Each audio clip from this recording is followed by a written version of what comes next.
They told me you were fools and I was not to listen to your fine words, nor to trust your charity. You promised me my life. You lied to me. You think that life is nothing but not being stone dead? It is not the bread or the water that I fear. I can live on bread whenever I ask for more. It is no hardship to drink the water if the water be clean. But to shut me from the light of the sky and the sound of the fields and the flowers, to chain my feet so that I can never ride with the soldiers nor climb the hills, to make me breathe foul, damp darkness. And keep me from everything. And keep me from everything that makes me believe in the love of God. When your wickedness and foolishness tempt me to hate him, all this is worse than the furnace in the Bible heated 7 times. Okay.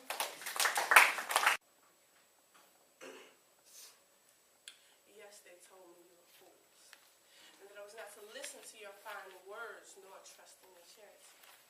You promised me my life, but you lied. You think that life is nothing? You think that life is nothing but not being stone dead? It is not the bread and water I fear. I can live off bread. When have I asked for more? It is no hardship to drink the water if the water be clean. Bread has no sorrow for me, and water no affliction. But to shut me from the light of the sky and the sight of the fields and flowers, to chain my feet so that I may never again ride with the soldiers nor climb the hills. To make me breathe. Yeah, to make me breathe foul darkness and keep me from everything, that brings me back to the love of God. When your wickedness and your foolishness tempt me to hate him. All this is worse than in the Bible. All this is worse than the furnace in the Bible that was heated 7 times. Yes, they told me that you were fools, and I was not to listen to your fine words, nor trust to your charity. You promised me my life, but you lied. You think that life is nothing but not being stone dead? It is not the water or the bread I fear. I can live on bread whenever I ask for more. It is no hardship to drink water, as long as it be clean. Bread has no sorrow for me, and water no affliction.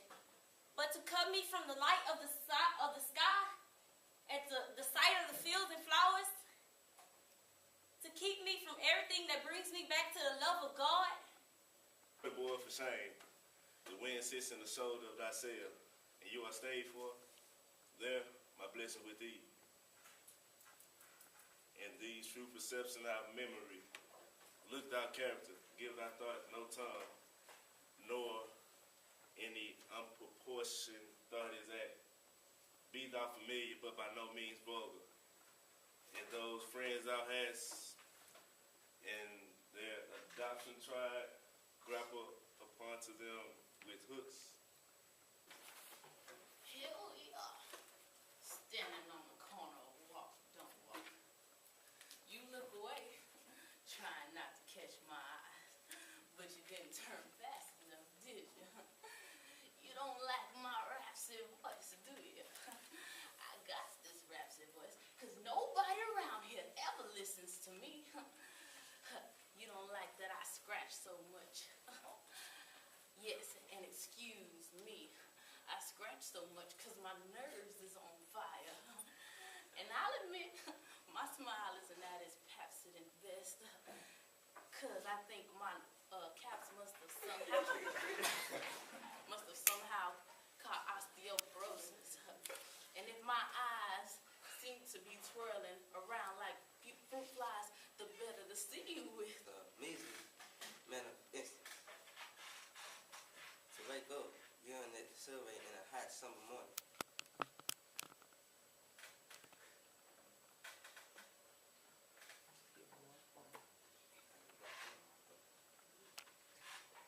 Always took the work for granted. Simple and unimportant. I was glad to know that I was going to be much educated than them, much smarter than them, and I was going to prove to them how liberated I was. And so now, I went to New York University. I was a starving writer for some time now. When I came back, my dreams of making a boutique was no longer a dream, but a reality. Real women have hers. Okay.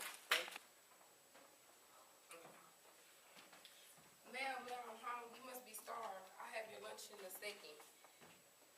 I didn't get out of the traffic till 1:45, and then I had to wait 15 minutes for another bus.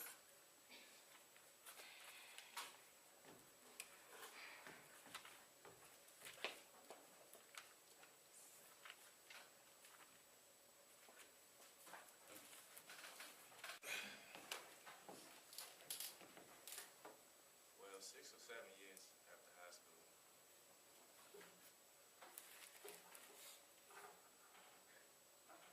Trying to work. I tried, trying to work my way up as a shipping clerk, salesman.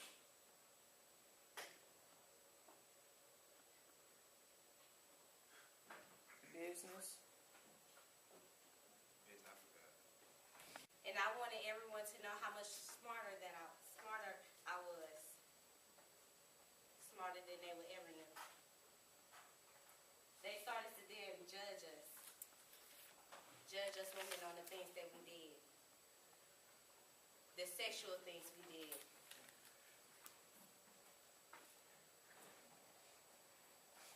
The women that was pregnant and foremost.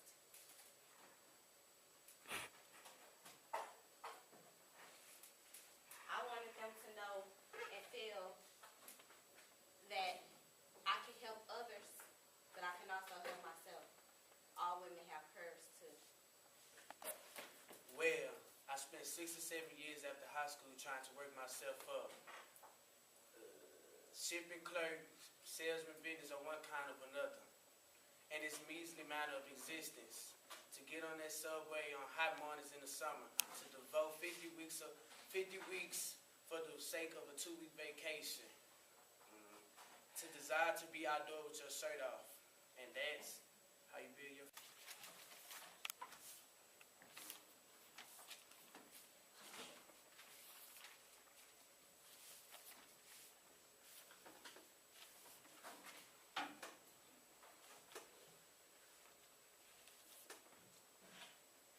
I want to thank you all for inviting me here to speak about you.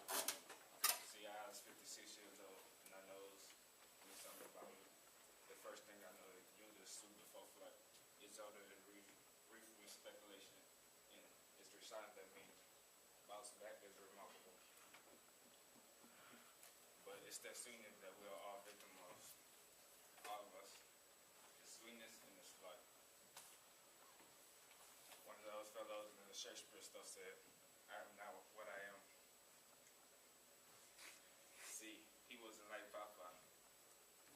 This fellow had a different understanding. I am not what I am. Well, either are you. You are only you are just what you have been, whatever you are now. But what you are now ain't what you're gonna become. That's enough. Thank you very much. Well, I spent 6 or 7 years after high school trying to work myself up. Shipping clerk, salesman, business, some sort of another.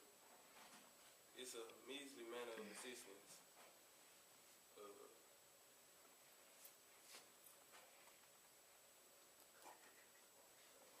Okay. Here, Verities. Aboard, for shame. The wind sets on your shoulders for yourself, for thyself.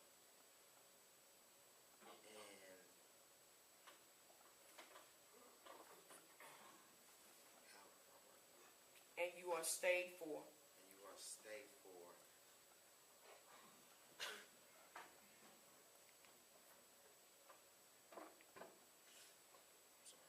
Okay.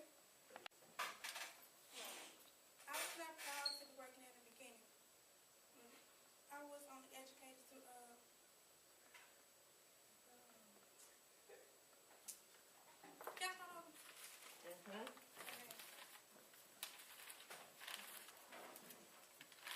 I was not proud to be working at the beginning. I was only educated for Okay. Ma'am,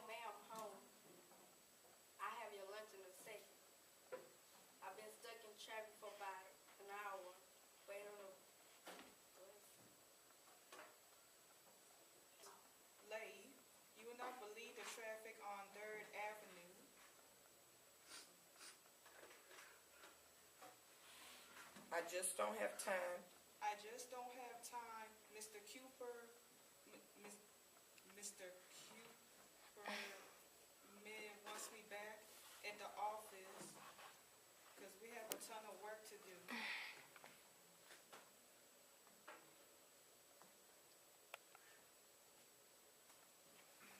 I'm afraid your speech was a little short, young man.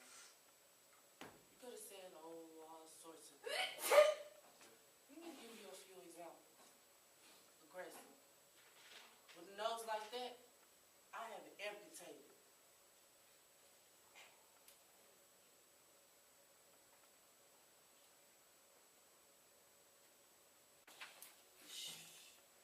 Mel, I'm home. You must be starved. I'll have your lunch ready in a second. I couldn't get out the office until 1:15, and I have to wait 15 minutes for the bus. God, the traffic on 3rd Avenue during lunch hour. Mr. Koopman wants me back in the office before 2, and he asked if I could stay Saturday until Christmas, and I told him I couldn't. And we need the extra money, but I don't want to spend my Saturday in the office and look at them.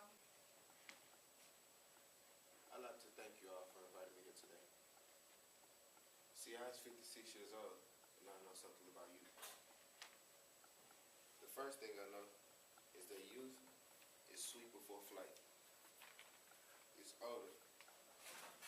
It's rife with speculation. It's resilience.